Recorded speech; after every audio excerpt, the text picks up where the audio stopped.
제가 글로벌 선진학교에 대한 명성을 오래전부터 들었는데, 그래서 꼭 한번 여러분들 찾아뵙고 만나보고 싶고 또 이 학교를 둘러보고 싶었는데, 이렇게 오늘 좋은 기회가 돼서 여러분을 만나 뵙게 돼서 너무 기쁘게 생각합니다.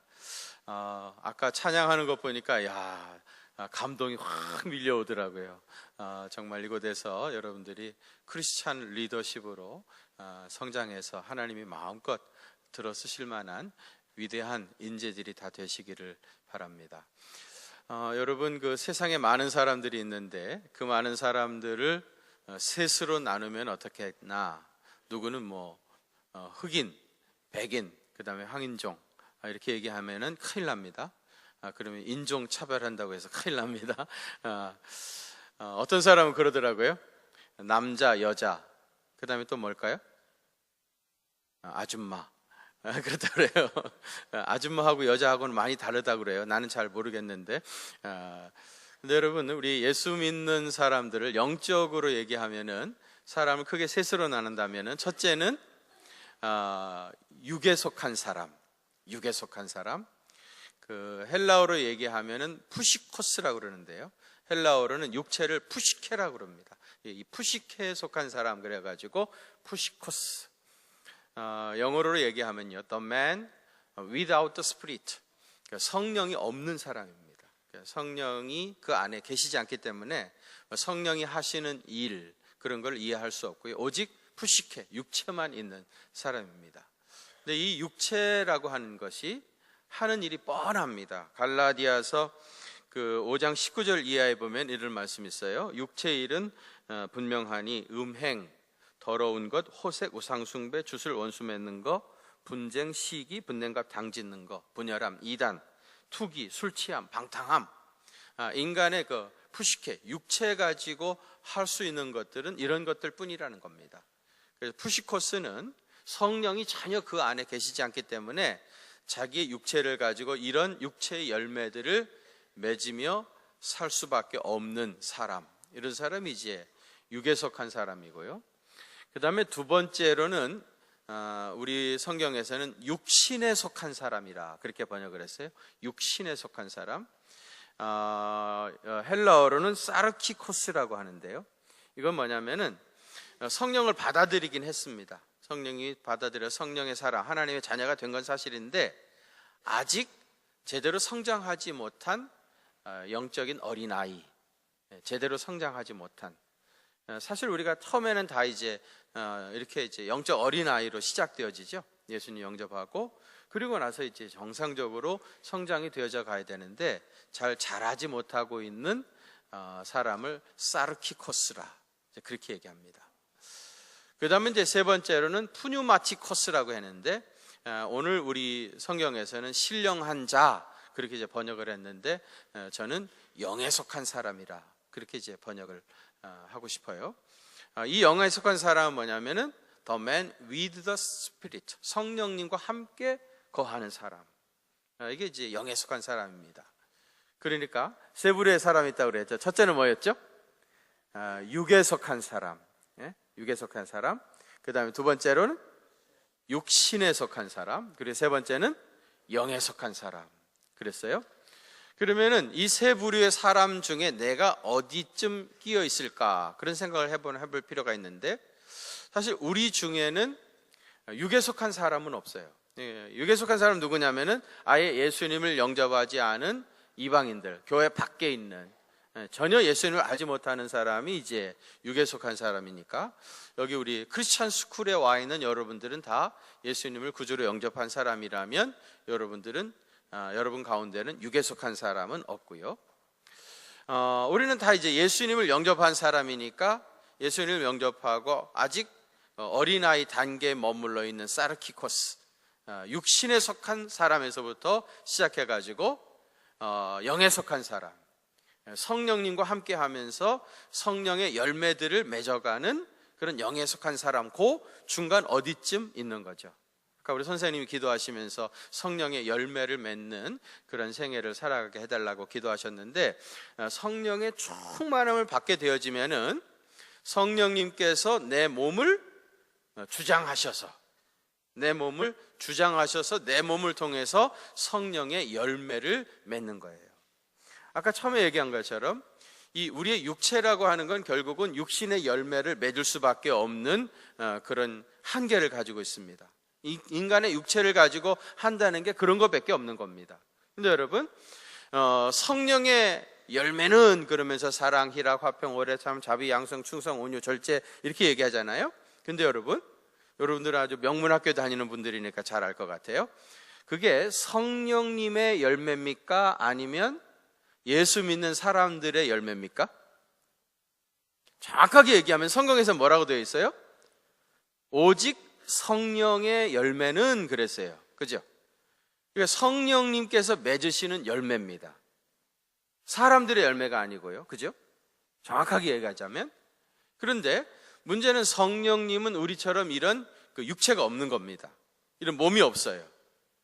그렇기 때문에 영으로 계시는 분이기 때문에 이 몸이 없다 보니까 성령님이 하실 수 있는 건 아무것도 없어요. 뭐 유령처럼 휙 왔다 갔다 하면서 뭘 할 수 있는 게 아니잖아요. 성령님께서 이런 열매들을 맺으시려고 하면은 천상 할 수 없이 인간의 몸에 오셔가지고 사람의 몸을 통해서 성령님의 이런 열매를 맺어가는 겁니다.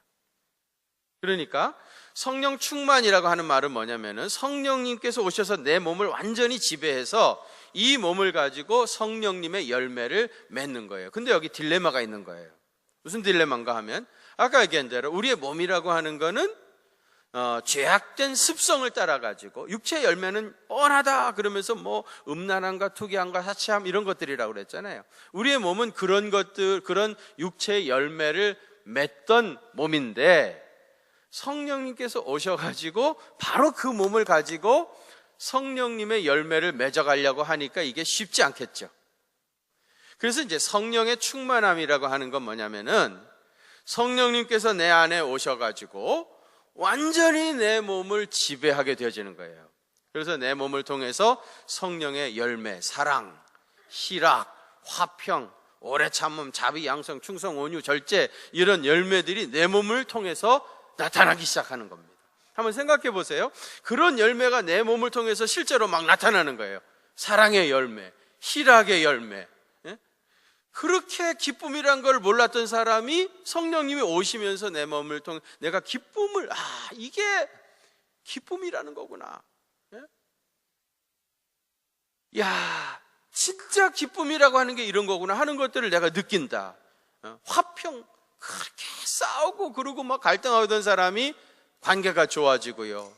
친구를 사랑하는 마음이 생기는데 그게 얼마나 좋은지 말이지. 친구가 있다는 게 그렇게 좋고 말이죠. 그러니까 여러분 사실 성령님이 오셔서 내 몸을 통해서 그런 열매를 맺게 되어지면은 내 자신이 너무너무 행복해지는 거예요. 여러분들도 다 예수 믿는 사람이니까 빨리 육신에 속한 사람에서 벗어나가지고 영에 속한 사람이 되고 싶으시죠? 영에 속한 사람이 되어져서 여러분의 몸을 통해서 성령의 열매들이 나타나게 되기를 원하시죠? 그러면 구체적으로 어떻게 해야 이런 열매들이 나타나고 또 내가 성령에 속한, 영에 속한 사람이 되는가 하는 것을 제가 시간이 많지 않으니까 한 3가지로만 얘기하려고 그래요. 여러분들은 명문학교 다니시는 분들이니까 금방 이해하고 잘 배울 수 있으리라고 생각하는데, 첫째로는요, 한번 따라 하실래요? 세상 끝에 있을, 한국말로 해서 뭐 알아들으시나요? 세상 끝에 있을, 크게 한번 해보자. 세상 끝에 있을 심판을 기억해야 한다. 우리가 성령에 충만한 영에 속한 사람이 되려면은요, 항상 세상 끝에 있을 심판을 기억해야 돼요. 여러분, 그 에녹이라는 사람 알죠? 창세기에 나오는 이 에녹이요, 무두셀라를 낳은 후에 300년 동안 하나님과 동행하다가 죽음을 보지 아니하고 들림을 받은 사람이에요. 그런데 에녹이 무두셀라라는 아들을 낳고 나서 하나님과 동행하기 시작했어요. 근데 무두셀라라고 하는 이름의 뜻이 뭐냐면요, 그가 죽으면 심판이 온다, 그런 뜻이에요. 에녹은 자기 아들을 낳고 무두셀라야 무두셀라야 늘 그의 이름을 부르면서 무슨 생각을 했어요?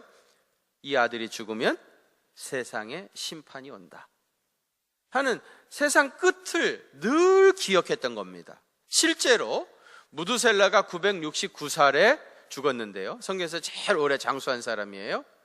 그때가 무두셀라의 손자였던 노아가 600세 되던 해였습니다. 결국 노아의 홍수가 시작되어진 해가 무두셀라가 죽던 해입니다.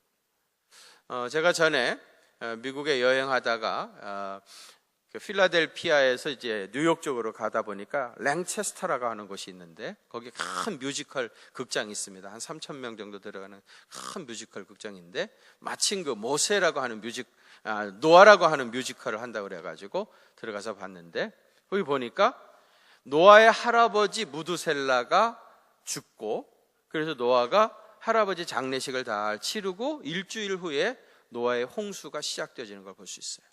에녹은 이 아들 무두셀라가 죽으면 심판이 온다 하는 걸 늘 기억했기 때문에 그때부터 하나님과 동행하기 시작한 겁니다. 여러분, 성령의 충만함을 받기를 원한다고 하면 세상 끝에 있을 심판을 기억해야 돼요. 아까 우리 이사장님 인도네시아에 선교를 가셨다고 그러셨는데 제가 그 옆에 있는 필리핀에 선교를 한번 간 적이 있었어요. 의료 선교를 했었는데 그 아두안이라고 하는 아주 그 산골 높은 곳에 필리핀 원주민들이 살고 있었는데요, 막상 가서 보니까 소인국이더라고요. 성인들이 키가 한 130cm 정도 되고요, 몸무게는 35kg, 30kg. 그리고 거기는 필리핀은 그 카톨릭 국가이기 때문에요, 그 아이들을 굉장히 많이 낳습니다. 한 15명씩 낳더라고요. 여러분들은 뭐 놀라지도 않죠? 15명씩 막 아기를 낳는 거예요. 그런데 그 중에 살아남는 아이들은 1명, 2명, 그 정도밖에 살아남지 못해요. 다 그냥 영양실조로 이제 죽는데, 그곳에 이제 우리를 인도하신 분이 누구냐면은 그 오라에라고 하는 여자 집사님이었어요. 한 30대 초반쯤 되는 집사님인데, 제가 지금까지 만났던 사람 중에서 제일 안 이쁘게 생겼던 사람, 이렇게 뚱뚱하고 얼굴에 이만한 점이 하나 있고요, 엄마가 뚱뚱해서 그런지 그 아이가 한 2살쯤 되는데 애도 그렇게 뚱뚱하더라고요. 자기 아기를 옆구리에 이렇게 끼고 그리고 이제 우리를 이제 그 아드완까지 데리고 가기 위해서 왔어요.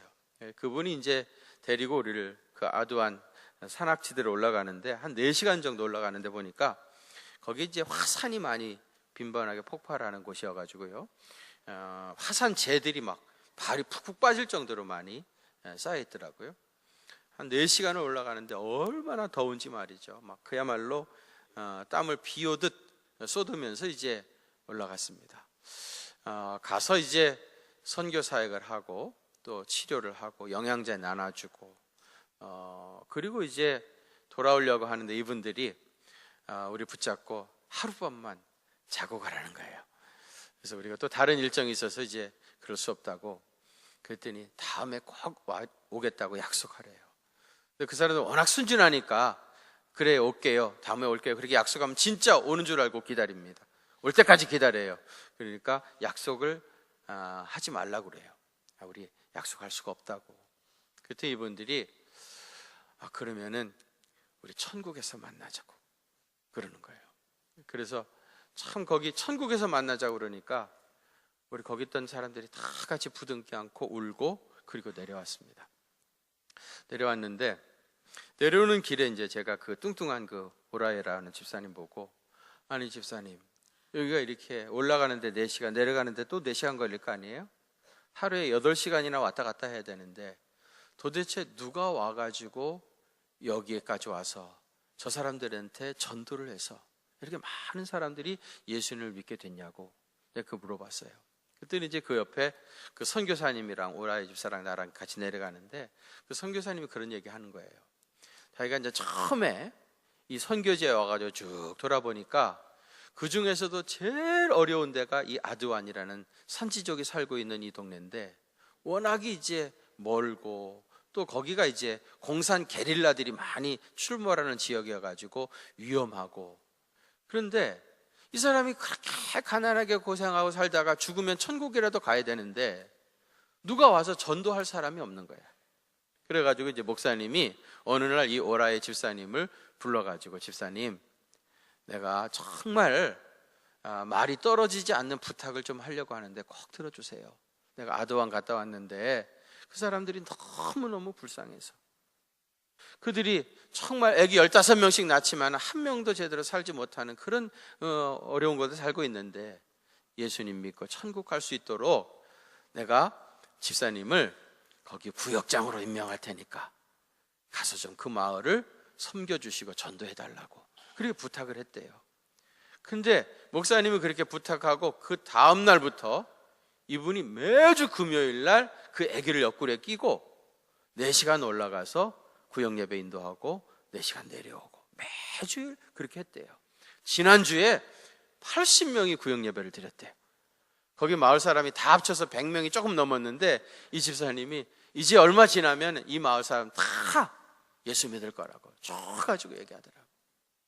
그리고 이제 제가 돌아왔는데요, 그 마을 사람들이 그 막 눈에 아른아른 거리는 거예요. 너무 불쌍하고. 그리고 이제 여기 와가지고 뭘 먹으려고 할 때마다 미안한 거야. 그 사람들은 그렇게 제대로 먹지도 못하는데 나만 혼자 이렇게 먹으면 되는가. 마음의 양심의 가책을 받고 뭘 먹을 때도 먹을 수가 없겠고, 계속 생각이 떠나지가 않는 거예요. 그러다가 우연히 이렇게 신문을 보니까요, 필리핀에서 화산이 폭발했는데 5,000명이 죽었다는 거예요. 한두 사람도 아니고. 깜짝 놀랐습니다. 그래서 자세히 보니까 바로 그 지역인 거예요. 전화를 했어요. 형사님, 아드완 사람들 어떻게 됐어요? 그랬더니 다 희생이 됐습니다. 그러더라고요. 제가 다 희생이 됐다는 얘기를 들으니까 차라리 마음이 편안해졌어요. 이제 더 이상 배고프지 않아도 되겠구나.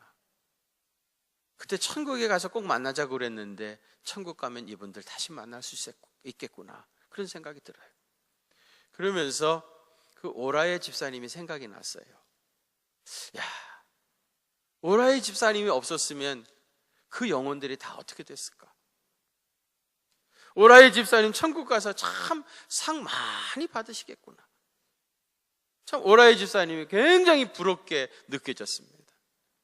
여러분, 세상 끝에 있을 심판을 기억하면 주님과 동행할 수 있게 되어지고, 그러면서 자연히 성령의 충만함을 받게 되어집니다.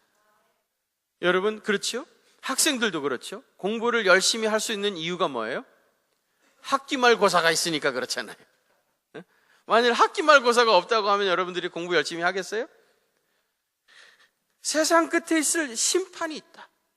사람이 한 번 죽는 것은 정해진 것이요, 그 후에는 심판이 있다 그랬어요. 세상 끝에 있는 심판을 기억하는 사람이 결국 하나님과 동행하게 되고 성령의 충만함을 받게 되어지고 영에 속한 사람이 되는 겁니다. 두 번째로는요, 성경을 열심히 읽어야 돼요. 성경을. 왜냐하면 모든 성경은 하나님의 감동으로 된 것으로, 성령께서 성경의 저자들을 감동하셔가지고 기록한 책이 성경입니다. 그러니까 성경을 읽으면은 성경의 원저자이신 성령님을 만나게 되어지는 거예요. 그러니까 여러분들이 성경을 읽는 만큼 성령으로 충만해져요. 성경은 성령님께서 쓰신 책이기 때문에 성경을 통해서 성경의 원저자인 성령님을 만나게 돼요.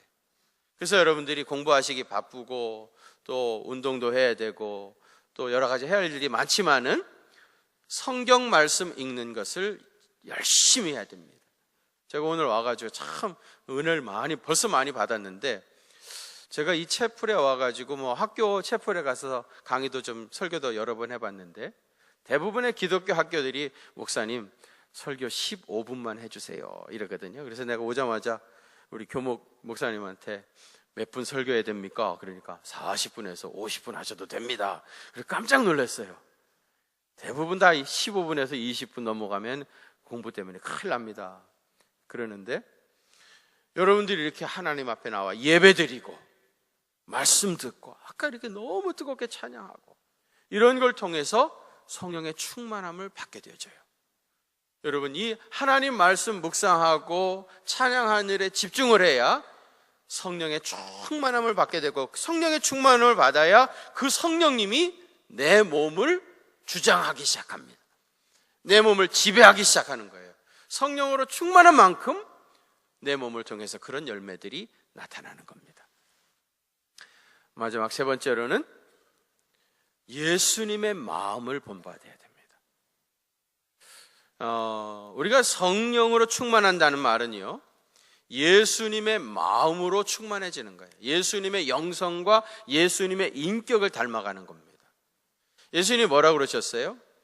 나는 마음이 온유하고 겸손하니 나의 멍에를 메고 내게 배우라. 그러면 너희 마음에 쉼을 얻으리라 그랬어요. 그러니까 예수님의 마음을 배우는 만큼 그만큼 마음에 쉼을 얻을 수 있고 성령의 충만한 사람이 되어지는 거예요. 예수님 마음은 온유하고 겸손하다고 했어요. 여러분, 여기 학교에서 이제 같이 기숙사에서 공동생활하고 이러면서 여러분들이 뭘 배워야 되느냐? 예수님의 인격, 예수님의 마음, 예수님의 가치관, 이런 것들을 배워야 됩니다. 예수님의 마음으로 충만한 만큼 여러분들은 성령의 충만함을 잊게 되는 거고요. 그러면 성령의 열매들이 내 몸을 통해서 자연스럽게 나타나게 되는 거예요. 제가 신학대학원을 졸업하고요, 처음에 갔던 저의 임지가 어디였냐면 기도원이었어요. 기도원. 저는 원래 신학대학 교수가 되고 싶어가지고 신학대학에 간 사람이에요. 제 아내한테 내가 절대로 목사는 안 할 거다, 교회 목사는 안 할 거고 내가 신학대학 교수 되겠다고 제 아내하고 약속하고, 제 아내가 그러면 내가 시집가겠다 해가지고 제가 결혼을 한 사람이거든요. 그런데 참 하나님께서 하시는 일이 희한하죠. 신학대학 교수 되겠다고 신학교 간 사람을요, 신학대학 딱 졸업하니까 기도원, 영락교회 기도원에서 나를 오라는 거예요. 그래가지고 제가 거기 가서 이제 첫 사역을 시작을 했어요. 그 신학대학원 졸업해가지고 처음 가가지고 한 3일쯤 됐던 것 같은데 밤 12시쯤 우리 집으로 전화가 온 거예요. 따라랑 그래가지고 자다가 말고 전화를 받았더니 어떤 분이요, 기도원 전도사님 맞죠? 그래요. 그런데요. 그랬더니 지금 우리 딸이 귀신 들렸는데 오셔서 귀신을 좀 쫓아달라는 거예요. 그런데 나는요, 그때까지 귀신 들린 사람 한 번 본 적도 없거든요. 나는 쳐다본 적도 없어. 근데 내가 어떻게 합니까? 그래가 너무 당황스럽더라고. 그래가지고 그 사람 보고 나 그런 거 할 줄 모르는데요 그랬어. 할 줄 모른다고? 뭐 모르는 거 모른다고 해야지 어떡 하겠어? 할 줄 모르는데요. 그랬더니 이 사람이 화를 내면서 말이죠, 아니 그런 것도 못하는 사람이 기도원 전도사로 왔니? 그리고 전화를 뚝 끊어버리는 거예요. 나는 사실 내가 뭐 오고 싶어서 온 게 아니잖아요. 나는 원래 신학대학 교수 되고 싶어가지고 갔던 사람인데 참 하나님이 희한하게 역사하셔가지고 기도원에 전도사가 되어 있는 거예요. 참 제가 거기서 많은 훈련을 받고 어려움을 겪고 너무 낯설고 도저히 나하고 체질이 안 맞는 곳에서 이제 그런 사역을 하다 보니까 너무너무 힘들었어요. 그러니까 하나님, 나한테 좀 능력도 주세요. 뭐 기도회를 이렇게 해보면요, 거기서 방언하는 사람들이 되게 많더라고요. 근데 나는 안 되는 거야. 다른 사람은 다 방언을 하는데 나는 못해. 그래도 기도원 목사가 말이죠, 방언으로 쫙 기도를 해야 그래도 좀 폼이 나는 거 아니겠어요? 다른 사람 못해도 나는 해야 되는데 다른 사람은 다 하는데 기도원 목사라는 나만 못하고 있는 거야. 그러니 얼마나 좀 그러겠어요. 그래서 하나님, 어차피 나를 이곳으로 인도하셨으면은 나한테 방언의 은사라도 좀 주세요. 그래야 내가 여기서 기도회도 인도하고 여기서 사역할 수 있지 않겠습니까? 그런데 아무리 기도해도 나한테는 안 주시는 거야. 내가 거기서 뭐 잠깐 있던 게 아니고요, 만 7년을 거기서 있었습니다. 7년이면 꽤 긴 기간이잖아요.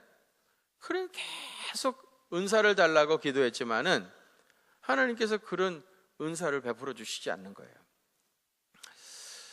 또 이런 일들이 많아요. 기도원이라는 데는 어떤 곳이냐면, 이제 예를 들면은 병원에서 치료하다 안 되면 어떡합니까? 이제 도저히 어떻게 할 수 없으니까 집으로 모시고 가라고. 그러면 이제 집으로 모시고 가야 되는데, 그런 사람을 나한테 데려와. 그리고 날 보고 살려달래. 여러분 한번 상식적으로 생각해 보세요. 대학병원에서 의사들이 못 살려낸 사람을 내가 살려낼 수 있겠습니까? 그래가지고 난 나름대로 데려왔으니 어떡하겠어요? 기도도 해보고 그랬지만은 내가 안수기도 해가지고 고침받았다, 그런 소리 하는 사람이 아무도 없었어요. 그게 너무 힘들었어요. 그러니까 이제 아침마다 저는 하나님 나한테 병 고치는 은사도 주시고, 또 기본적으로 방언의 은사도 주시고, 그래서 내가 여기서 이 사역을 잘 감당할 수 있도록 도와달라, 그렇게 늘 기도했어요. 저는 그렇게 놀라운 능력들이 나타나는 분들이 참 많이 있다는 걸 믿어요. 그리고 굉장히 사모하고 하나님께서 그분들을 귀하게 쓰시고 있다는 것도 알아요. 근데 하나님이 저한테는 그런 은사를 주시지 않았던 거예요. 그러다가 무슨 일이 있었는가 하면은, 제가 이제 영락교회 기도원에 있었다고 그랬잖아요. 그때 당시에 여러분 잘 모르시겠지만 어른들은 다 아시는 우리 한국교회에서 가장 존경받는 목사님이 계셨는데, 한경직 목사님이라고 계셔요. 이분이 연세가 높으셨었는데 그때 당시 98세였고 나는 38살이었어요.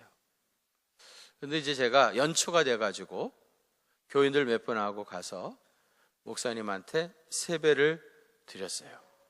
제가 그게 한경직 목사님 배웠던 마지막 모습입니다. 배웠는데 예배를 드리고 나서 이렇게 절을 하니까 목사님이 그 소파에 이렇게 앉아 계셨는데 나한테 뭐라고 얘기를 하시는데, 그때는 이미 너무 기력도 쇠해지시고 또 이제 호흡이 거칠어져 가지고 뭐라고 말을 하지를 못해요. 그래서 속으로 이렇게 하시는데 이게 무슨 말인지 난 도저히 이해할 수 없더라고요.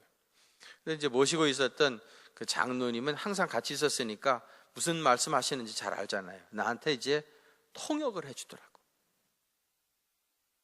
지금 이 목사님께서 한경직 목사님께 절을 드리셨는데, 한 목사님이 당신의 무릎이 너무 아파가지고 같이 맞절을 못해서 죄송하다고 하십니다.